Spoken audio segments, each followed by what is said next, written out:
Hey guys, it's a beautiful Saturday morning. We're going to spend some time today working on the Supra. Just a short video covering on how I am replacing the 15-year anniversary limited edition decals that normally goes on the 97 Supra on the fender. Pretty much goes right over here.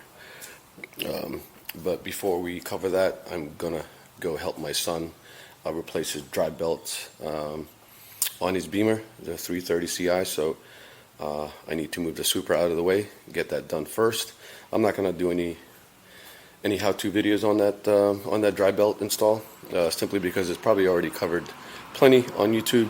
So, but I do want to have it on record that it's something that we've done. So once I do that, we'll hop on the Supra and get those labels done. So let's get at it.